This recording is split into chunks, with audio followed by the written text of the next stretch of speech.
Hello world. Frida Reba Darcy and one Patricia O'Connor, and it is the 4th of July. And there's quite a bit going on. Today I've been quite busy. I had to dot that final dot and cross that final T for my doctors for a little thing coming up a little later on in the week. So now all of my little stuff is behind me, and I've been hanging out here at the house and enjoying the afternoon with my little dog Frida. We haven't been up to too much, but with finally kind of having the feeling that I'm getting caught up a little bit, it was a good time for me to address a few things that have been bothering me a little bit on the balcony with our trees. One, I did some rearranging. I don't think it's a good idea to constantly rearrange, but and I have done this before, and I've also said the very same thing that I'm saying now. But you learn as you go, and I'm looking and picking up as I go. And I did not like the location of these two pine trees when they were over there. I think the two pine trees liked it. I think they liked their location. I think they liked the amount of light that they got. I think there was a lot to be said for that. But what I found difficult was I found it difficult to stand over these trees and with a watering can and try to water the back side of particularly the 75-year-old tree when it was sitting here. The back side of that pot was just almost impossible for me to get to in a way that I will not have the same problem with here. That is just going to make my world a whole lot easier. And I'll be keeping a close look on the tree to make sure that it is okay. And I think there's going to be something else in the future. I believe I'm going to make a little pedestal for that tree so that the way the tree is right now, I can't rotate it, right? So 2/3 of the tree are getting really good light on this, but the side that faces the wall, not so much. It probably isn't hurting too bad, but at some point it will become necessary to rotate it. But the way the tree is slanted in that pot, to try to sit it the other way would just shove it right into that wall. So if it were if it were raised up on on a couple of boards with a flat plate or flat board that came out more here, that way I could, rotate it around as I needed to. And I kind of see me trying to figure something else there because I don't want to see the back side of this tree get weak. It is just now starting to show some really good, nice signs of, it's just not looking so bad. It's starting to look like a recovering tree again, which is really good. I don't want to mess with that. So anyway, I'm kind of happy with the position there. I think the little pine had been close to there before, and I don't think there's any ill effects. It's basically the same distance away from its counterpart that was over there. Why did I put that tree in its place? It's not as difficult to water. That tree is by itself up there is in fact quite easy to water. So what I don't know is if it is too tall to be that close to the light. I will have to watch that and see what's going on. Other than that, I'm going to do a little quick look here. Without that tree there, also it makes it easier to see. That was the whole trouble I was having. I liked the layout, the way it looked here. Actually, I did. Maybe even a little better than now, but now is so much more usable. Look at all the shoots coming out on this cork bark oak. It is the 4th of July, the 4th day of July, and this tree is just flushing out so much stuff.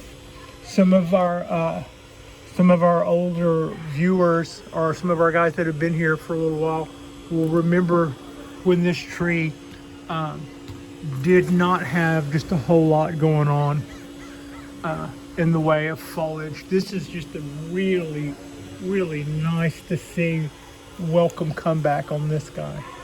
I'm really, really happy about that. So I'm just this is a good opportunity for me to catch up. I haven't been able to get around this side and maybe get those few dead leaves, and I haven't been able to get over here and see. And I could also rotate this tree around better now. But look at all of, I don't know if that registers, but I believe we're about to get a whole run of buds right in here where we had no buds before. And it would be nice to see that happening in that. This whole side was bare, like what we're seeing here. So I'm pretty excited about how much growth. Can you tell? I'm pretty excited about how much growth is just coming out with this guy. It's just doing wonderful things. So yeah, go oak. The other oak also was hard to kind of get into because I had this guy right there, and it was a pretty place for it, but that also kind of made it hard for me to walk around all this other stuff without having it right there in the line of traffic. And I'm clumsy, so I need to be concerned about that. Can you see all of these little pink shoots? When I prune this thing, I get nervous because it reacts like an oak. It reacts like an oak, but it's much slower than this, right? So the same amount of cutback that got, half as much cutback as that got, has given me this. But we're still getting the same results. All of these little new pink, those almost look like little rose tips or something. They're so red. And they're all over the tree. The backside where I can't see, it's probably trying to sneak some stuff in on me. But that's all right. We'll just, this is the one thing that I do pinch on. When stuff comes out on the trunk, I pinch it. But these branches are just budding right out, and I'm just really excited about all of that. I was reluctant to cut those elongated branches off because I was kind of wondering if they were going to do something. It kind of looks like to me they've got a lot of little knots on them, so they might be. But if they don't, we can trim them back. There's this tree is, it's just not as fast as the cork bark, its cousin, the cork bark. But it is, by normal tree standards, or just, the cork bark it's just fast. That's just all I can say about that. But even then, I haven't watered. I don't think I've watered this tree today. So it's been another one of our. It was a little warmer today, in the probably mid 60s. Now I'm zooming down, kind of doing a little low look at Simply P. This is what we worked on last night, and so basically, yeah, guys, I just turned this into the tree I wanted, and we grow this, and I'll be we grow this and I'll be happy with this. That turned out to be pretty cool. Here's one thing I don't know about. I was looking at this tree after the fact, and when it comes to things like, we have our roots, and I'm really loving the way these roots look. And I really like the way these roots are going. I enjoy seeing I look forward to seeing these guys, for instance, fatten out more. But when you look here, we've got all of this base, which was, something I was saying the other day. I couldn't not take credit for what is happening down here. The root work, all of in the pot, and it being planted in this pot, everything that was all done by the bonsai nursery that that's been taking care of this tree for a couple of years. They probably got it from one of those, like the puppy mill of bonsai shops, is where they just have thousands of those in China or in India, or there are just places where they just have these little guys in little burlap balls by the thousands, and they're all started from seed or something, and they were all started just exactly alike, and they all put the same bend in them, and then a couple of years later they all put the same bend. It's kind of like conveyor belt bonsai trees. And so we all have our places that we go to, or we look and we daydream about trees. And when we look at those, we'll see some trees that cost thousands and thousands of dollars, and they're specimen trees that have already had some time and care put into them. But for all of that, there are also these, the ones that are like bonsai, but they're not really bonsai. This guy is that, and my Dawn Redwood was also a Brussels box tree, they call it, because you order them from a big nursery, and you get a tree in a box that you need to do a lot to make it a bonsai tree. And a lot of what we would learn to do with bonsai trees is what I was kind of talking about earlier. We want to make the root base stand out. But what I don't hear as much is root work when it comes to pines. Or actually you do, but maybe in a different way. You hear, people will be doing root over rock and stuff like that. But basically, this is almost like a false base to the tree, but this was a mass of roots. But the stuff that's exposed will, in time, bark over the way the rest of it is. And, when the tree is old enough to make bark, it would be bark from here up. And what we would originally had in there was just a mass of roots. So it was probably grown like in a tube or something above a colander, in order to get it to do that. So here's my question. Do I address issues like this with crossed roots? Or do we let that go, knowing that at some point those will probably mesh together, and then we would just be left with if anything, two coming out, and from here up everything will end up with bark on it anyway, and just allowing that to fatten up all of those roots is how we get a really wide base on a pine tree.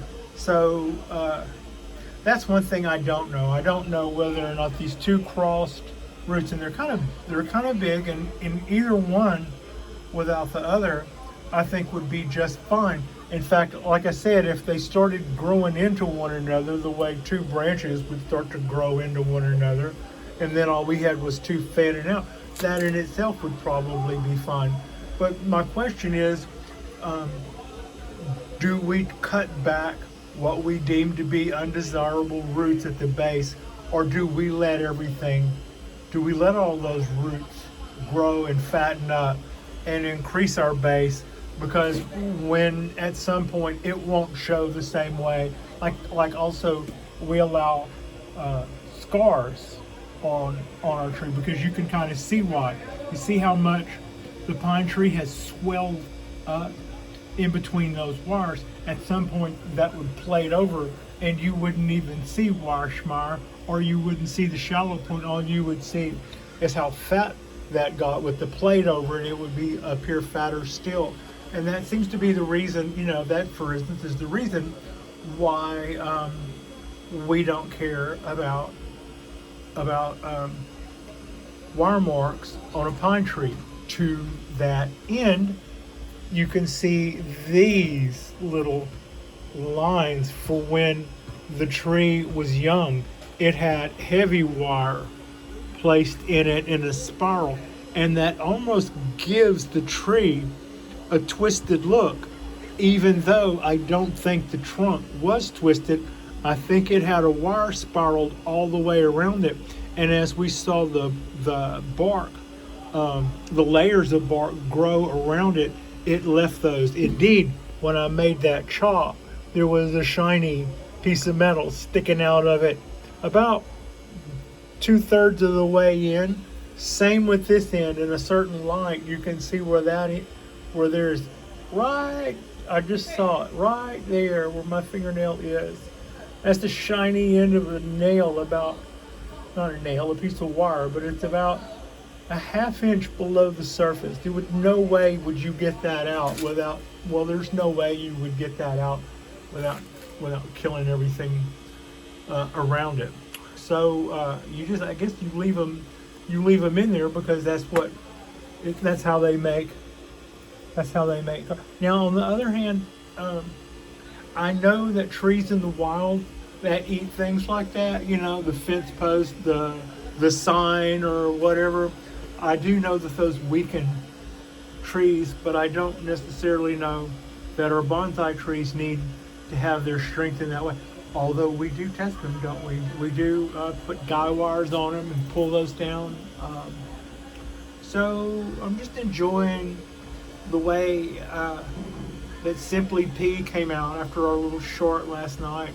And I'm really enjoying the way I'm able to see all the little shoots here on our oak. And that's also got us, this is the little guy, this is a little 2-year from seed, Japanese black pine. And it's just now starting to come back a little bit from where I decandled it. I decandled stuff over here that probably, I don't know, I was kind of in question, like, I wonder if I should cut that. It's going to leave that almost bare. It might not come back. And I went, well, let's see. And it's coming back. It's making stuff, but I didn't leave very much on it when I snipped that candle off. That was about all there was. But the tree as a whole is budding out like crazy. I'm not feeding it now since I decandled it. I've taken away its food, but as you can see, it's just got buds plenty. And then unlike the Haas, the little Ponderosa, it's still getting fed and it's still making buds plenty, and they're really pretty little. A really pretty color of green, and they look waxy the way new leaves look. The bougainvillea has just flushed out another round of flowers here in a few days when I get out of the.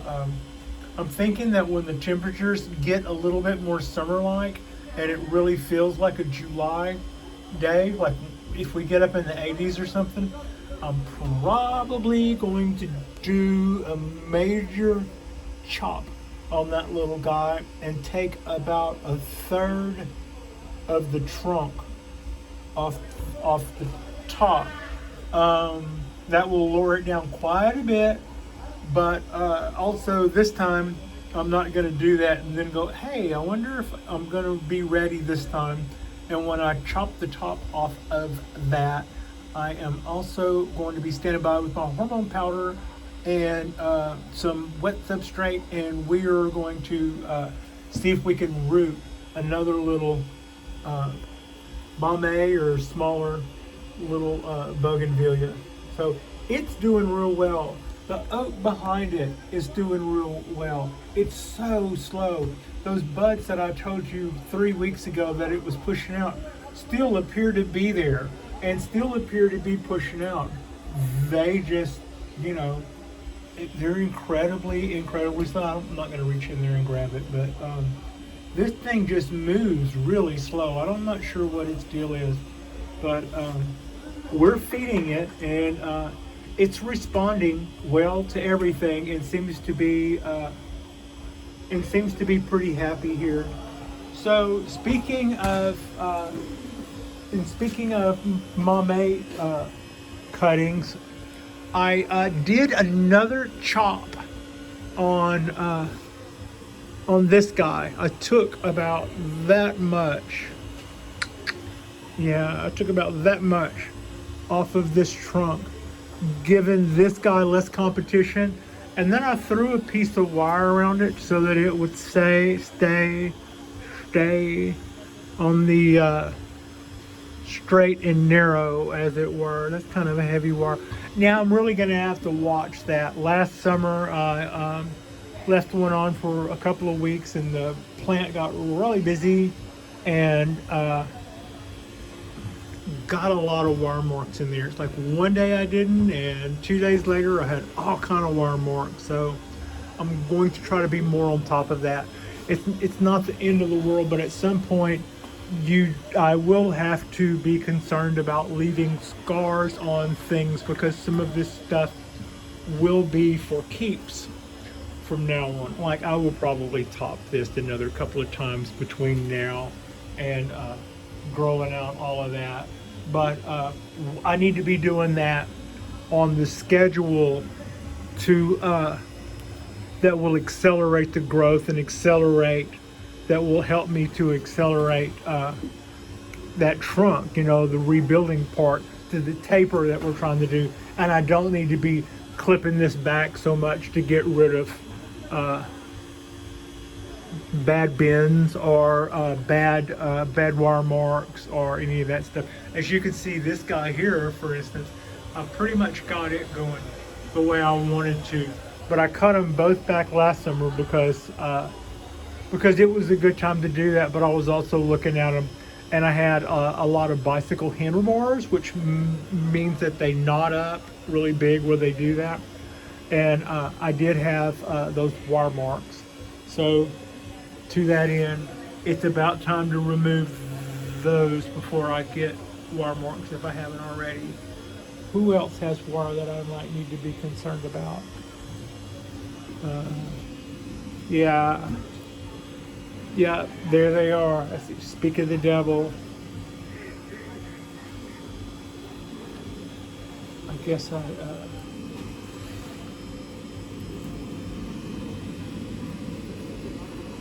now when you're taking this off, don't get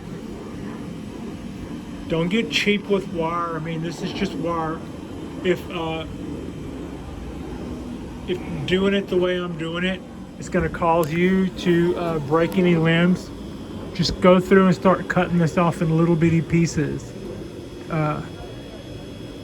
Don't be weird about trying to save lengths of wire.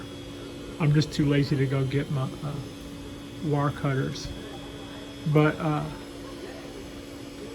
making a scar on something because you're thinking you might want to reuse a piece of wire can, it's not worth 6 months. It's not worth a year. It's not worth any of that. So yeah, at some point you look at this and you go, well, we've got a long way to go. We can learn and we can make whatever mistakes we make without them being the end of the world. When we're a couple of years from probably having branches that'll even make the final selection when this becomes a finished tree, yada yada. But having had now a couple of years, 2 years of this guy, we've been together now for 2 years, and having had that, I have slowly started deciding what the style of these three guys are going to be, and to that end, I'm starting to time my prunes better when I prune it back. I'm no longer just cutting it off willy-nilly. Like right now, I could make a fabulous display out of that would really give you a strong feeling of adult cypress trees. But that would not help me to get finished bonsai trees faster. That would actually be me cutting down right now a lot of what will help me get there. So it will still look a little shaggy and a little unkempt for a moment, or in a moment being a year or two. But in the long run, that's how bonsais are made. You chop down some trees that have some bases that you already like.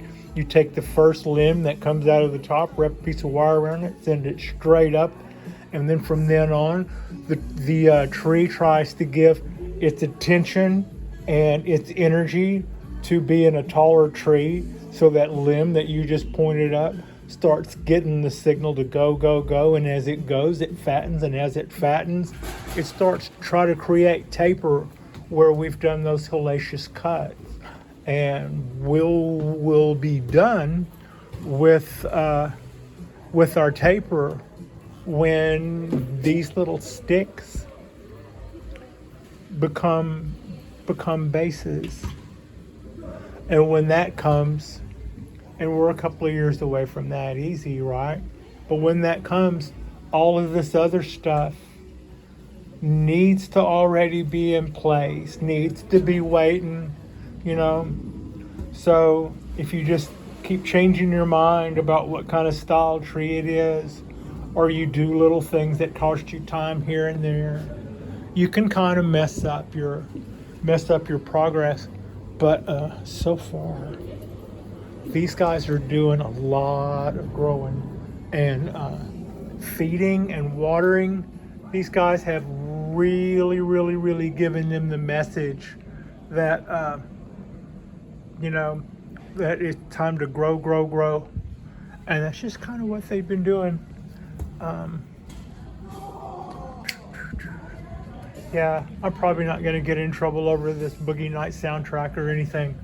I totally expect some sort of copy, but it's, they were playing their music down there too, so I would, if I didn't have my stuff going, they would be playing their stuff, and we'd get a copyrights violation over that. That's just the way it goes. It's the holidays. It's kind of hard to beat. But wow, what a view, huh? I hope you're enjoying your holiday. We are enjoying our holiday. It's one of those moments where I'm not really freaking out about anybody throwing me any curves. The curves I've been thrown before have started lining themselves out somewhat. We're pretty happy with the way things are looking. I'm nursing back a Dawn Redwood. I guess I'm totally ignoring the fact that I just had a 90-degree day defoliate my Dawn Redwood. But look, all the buds that it was putting out when that happened, this was all the stuff. This isn't like emergency stuff that's going. This was what was going on when we got that heat spell, and the heat spell killed all this other stuff. But a lot of the shoots that were pushing out have just continued to push out. I think me not flooding the thing with water after that for a couple of days and like sympathy kind of kept it going. We're still not taking up water to the anything like what we were just a few weeks ago when this was a whole tree. But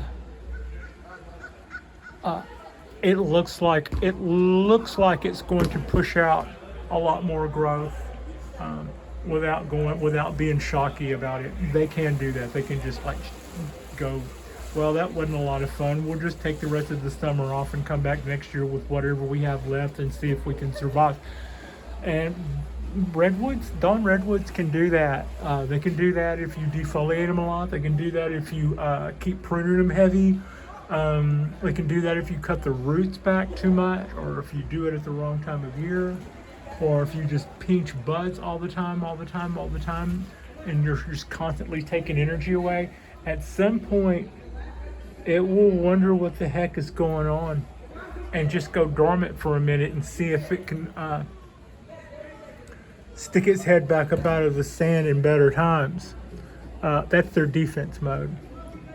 So yeah, it's probably not the best defense mode in the world if it keeps a tree from replenishing its resources. Anyway, the Dawn Redwood seems to be coming along. The cypress trees are doing really nice. Our pine trees, both the Japanese black pines and the ponderosa, the Pondo, is doing really well. I'm loving having this guy facing me now. I can see all the stuff going on in the canopy. It's like I'm more facing the front of the tree instead of the front of the tree facing out. it seems to have not missed a beat with that. All of the new foliage is coming out on it, really nice. So that's all. Our pines are doing good. I'm just crazy about, somebody pointed out I mostly have pines. That's not too far. 1, 2, 3, 4, 5, 6 pines, about 7 pines, about 18 maples, and 4 cypress trees. So yeah, I've got a few pines. Probably, yeah, I've got a few pines. 4 or 5 wisterias too, if you include the stuff down in planters that are just fattening themselves up and taking time. What am I going to do with the Chinese wisteria that was sitting right there? I'll either move it over there, which is a good spot, but right now, this is also a good spot. It's been here before, and it always seemed to like it. The door stays open quite a bit at least until sundown, so it still gets good light. I think it's fine there if I want to keep it there, and I won't. I'll probably just keep it there for a day or so, and then it will go right over there. It's easier to water, so that's what it's got going for it. It would be an easier tree for me to water over there than this guy, and I didn't want the backside of that tree to start going dry because I couldn't get to it without banging the top of it or doing damage to the needle or pouring water all over the show hens on the table. So yeah, I guess that's pretty well got us for a little our little July 4th fling. Like and subscribe if you guys have not already. We're about to bump into 400 subscribers somehow, some way. Yeah, I think it's all pretty cool. I started to say something really smart ass and I decided not to. I'm really happy with our 400 subscribers, and I hope you guys are having a fantastic week, and I hope you have a fantastic holiday. And like and subscribe if you have not already, and thank you so much for watching.